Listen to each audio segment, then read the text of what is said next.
एक ब्रेकिंग बातमी येते। मुंबई विमानतळावर आग लागलेली आहे। मुंबई विमानतळावर आग लागल्याचे पाहायला मिळत आहे। शॉर्ट सर्किटमुळे ही आग लागल्याची घटना घडल्याची माहिती मिळते। अग्निशमन दल घटनास्थळी दाखल झालेला आहे। आताच्या घडीची एक मोठी बातमी आपण बघतोय। ही काही दृश्य आहेत मुंबईत विमानतळावर लागलेल्या आगी संदर्भातली। विलेपार्ले मुंबई विमानतळ टर्मिनलला ही आग टर्मिनल 1 वर ही आग लागल्याची घटना घडलेली आहे। 6 वाजताच्या सुमारास आग लागल्याची प्राथमिक माहिती मिळते। तर शॉर्ट सर्किटमुळे आग लागल्याचा प्राथमिक अंदाज वर्तवला जातोय। अग्निशमन दल घटनास्थळी दाखल झालेले आहेत। पोलीस प्रशासन महापालिकेचे कर्मचारी घटनास्थळी दाखल झालेले आहेत। अग्निशमन दलाचे जे जवान आहेत ते घटनास्थळी दाखल होऊन आगीवर नियंत्रण मिळवण्याचं काम युद्धपातळीवर करतायत।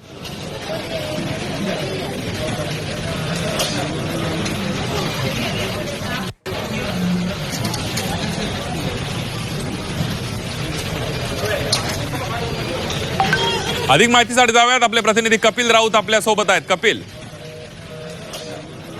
कशा प्रकारे सुरू आहे तो बाहेर पडत आहे। खरं तर शॉर्ट सर्किट होऊन जे सीसीटीव्हीचं जे मशीन्स असते, जे कंट्रोल रूम असतो, त्याला आग लागल्याची प्राथमिक माहिती समोर येत आहे।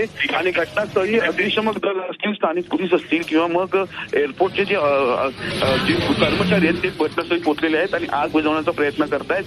जवळपास 70 ते 80% आग विझवण्यामध्ये यश आलेलं आहे असं समजतंय। परंतु धूर निघतो, अजून धुराचा धूर समुद्र दिसत आहे। त्यामुळे अजूनही अंडर ऑब्झर्वेशन काम सुरू आहे आणि अग्निशमन दल आपलं काम करत आहे। त्याच्यामध्ये एक सुदैवाची गोष्ट, कोणीही जखमी नाही की जीवितहानी झाली नाहीये।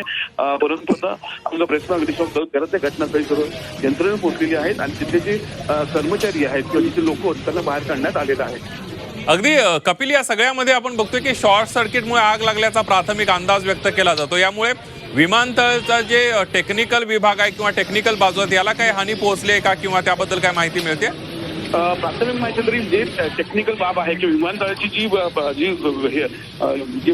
उडान असतील किंवा विमानाचे जे काही भाग असतील, विमानाची जे काही कार्याची क्षमता आहे तिथे कुठेही धक्का बसलेला नाहीये। हा एक वेगळा भाग होता। एक बघू शकतो दृश्यामध्ये काही कोकणातला भाग होता आणि त्या तिथे अगदी आपण बघतोय मुंबई विमानतळावर आग लागलेली आहे आणि जवळपास 80% आग विझवण्यात यश आलेलं आहे। धन्यवाद कपिल दिलेल्या सविस्तर माहितीबद्दल।